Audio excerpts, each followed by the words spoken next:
और तहरीक इंसाफ पंजाब में कौन सा सरप्राइज देने जा रही है? इमरान खान के chief staff officer Shibli Faraz का बोल न्यूज को तहलका खेज इंटरव्यू।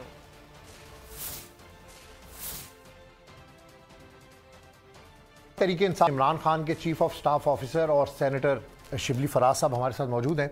शिबली साहब, नवाज शरीफ ठीक है, इमरान खान के बारे में राना सलाउल्लाह कहते हैं कि वो झूठ बोल रहे हैं, नवाज शरीफ तो बिल्कुल ठीक हालत में यहाँ से गए थे, तो ये क्या राना सनाउल्लाह की स्टेटमेंट है? देखिए, राना सनाउल्लाह एक क्रिमिनल शख्स है, उसकी क्रेडिबिलिटी कोई नहीं है और वो अपने आकाओं को खुश करने के लिए हर किस्म की ज़ुबान भी इस्तेमाल करते हैं, हर किस्म का काम भी करेंगे।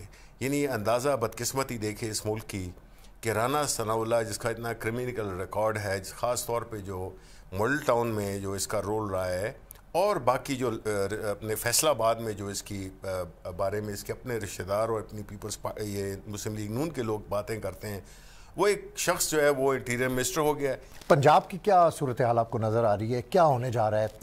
क्या आप इमरान खान से आपकी बातचीत होती है? क्या वो सोच रहे हैं फर्दर क्या होना है? देखें, हम तो हमारा जो एक बुनियादी मसला है जो कि हम जिस तरह के मुल्क के इस वक्त हालात हैं, ख़ास तौर पे मुआशी दाखिली अब तो बैरूनी भी हो गए हैं टेररिज्म की वजह से हम चाहते हैं कि इस मुल्क में एक सियासी इस्तेहकाम आए और सियासी इस्तेहकाम तब आएगा जब नए इंतखाबात होंगे।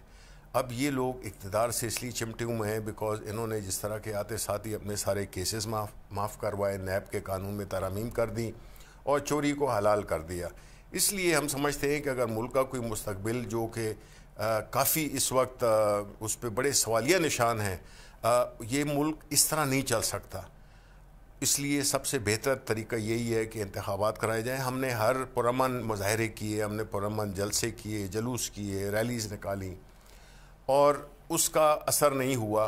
तो अब हम जो है तो जिस तरह के हम नेशनल असम्बली से निकले, इस तरह हम हो सकता है कि अगर हम अपने अगर वोट ऑफ कॉन्फिडेंस का कुछ उन्होंने ले तो लाल से काम लिया तो हम अपने मेंबरान को ये एक बड़ी सीरियस एक पॉसिबिलिटी है जिसको कि हमारी पार्टी कंसिडर कर रही है कि हम वहाँ से अपने मेंबरान से इस्तीफ़ा दिला देंगे की हुई है। मेरा लास्ट क्वेश्चन है, बिलावल भुट्टो जरदारी को वज़ीर आज़म के तौर पर लॉन्च किया जा रहा है। ये इस मुल्क की कितने बड़ा मजाक है इस मुल्क के अवाम के साथ कि बिलावल भुट्टो जिसने कि ज़िंदगी में एक दिन काम नहीं किया उसको तैयार मिल गई अपनी एक जो ख़ानदानी, ये सिर्फ इसका नहीं है भुट्टो का, ये देखे मरीम नवाज़ ये पहले ये थे, अब दूसरी पौध को तैयार कर रहे हैं, उसके बाद इनके बच्चे आएंगे, जिस तरह खान साहब कहते थे।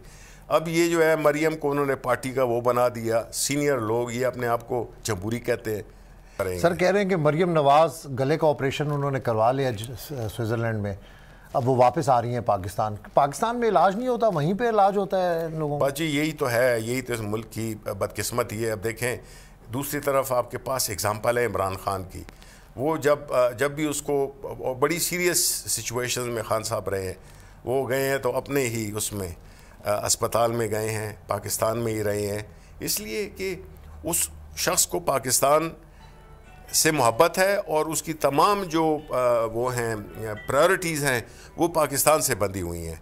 तो ये लोग तो इनके पास ये तो लूट का पैसा है और शहनशाहों की तरह ये ज़िंदगी गुजारते हैं, लेकिन आम आवाम को इन्होंने बिल्कुल मयार ज़िंदगी का उनका नीचे कर दिया।